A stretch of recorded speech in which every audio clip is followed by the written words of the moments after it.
ড্রাগসের বিরুদ্ধে কঠোর বার্তা দিলেন মুখ্যমন্ত্রী। এইচআইভি প্রতিরোধে সচেতনতার ডাক, রক্তদানে এগিয়ে আসার আহ্বান। ভোকাল ফর লোকালকে গুরুত্ব মুখ্যমন্ত্রী মানিক সাহার। ড্রাগস থেকে শুরু করে এইচআইভি এইডস প্রতিরোধে সমাজকে ঐক্যবদ্ধ হওয়ার আহ্বান জানালেন মুখ্যমন্ত্রী মানিক সাহা।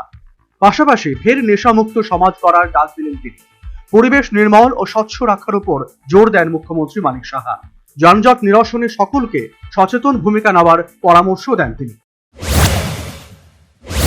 অবস্থা দাঁড়াচ্ছে এইচআইভি এইডস এগুলোর বিরুদ্ধে আপনারা সোচ্চার হন। আপনারা যদি বলেন তাহলে আমাদেরও সুবিধা হয় যে একটা গণ আন্দোলন শুরু হয়েছে সমস্ত জায়গার থেকে, যে আমরা কোনো অবস্থায় মানব না। কেন হবে সেরকম? আপনাদের সাথে আছে এরকম তো না যে আমরা আপনাদের সাথে নেই। আপনার বাড়ির এরিয়ায় এখানে স্বচ্ছতার কথা দেখুন। আপনারা কেউ যদি আবর্জনা ফেলে আপনারা প্রতিবাদ করুন, বা সেই আবর্জনা নিয়ে আপনি ঠিক জায়গায় ফেলুন, পরের দিন দেখবেন সে ফেলবে না।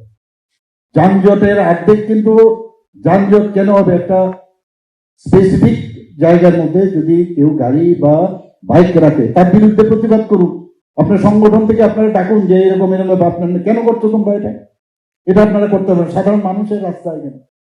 তো এটা আপনাদের রাইট, কিন্তু সব মিলে আপনারা কাজ করুন। এগুলো আমাদের পক্ষে অনেক সুবিধা। এবং স্টুডেন্টদের আমি বলি সবাই বেরিয়ে আসুন, পুলিশ দিয়ে আর কিছু এজেন্সি দিয়ে সব কাজ।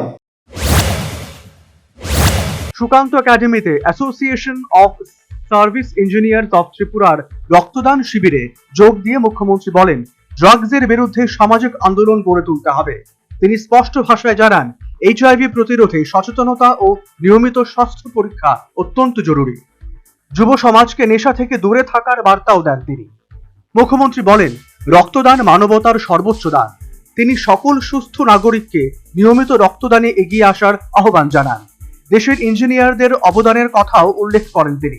অবকাঠামো উন্নয়ন থেকে প্রযুক্তিগত অগ্রগতিতে তাঁদের ভূমিকার প্রশংসা করেন। একই সঙ্গে ভোকাল ফর লোকালের উপর গুরুত্ব আরোপ করে তিনি বলেন, সচেতনতা, অংশগ্রহণ ও দায়িত্ববোধ এই তিনকেই তিনি উন্নত সমাজ গঠনের মূল চাবিকাঠি বলে অভিহিত করেন। অনুষ্ঠানে রাজ্যসভার সাংসদ রাজীব ভট্টাচার্য সহ অন্যান্যরা অতিথি হিসেবে উপস্থিত ছিলেন। উপস্থিত অতিথিদের ভাষণেও রক্তদানের মাহাত্ম্য ও উপকারিতা অধিক গুরুত্ব পেয়েছে। Bureau report, news vanguard.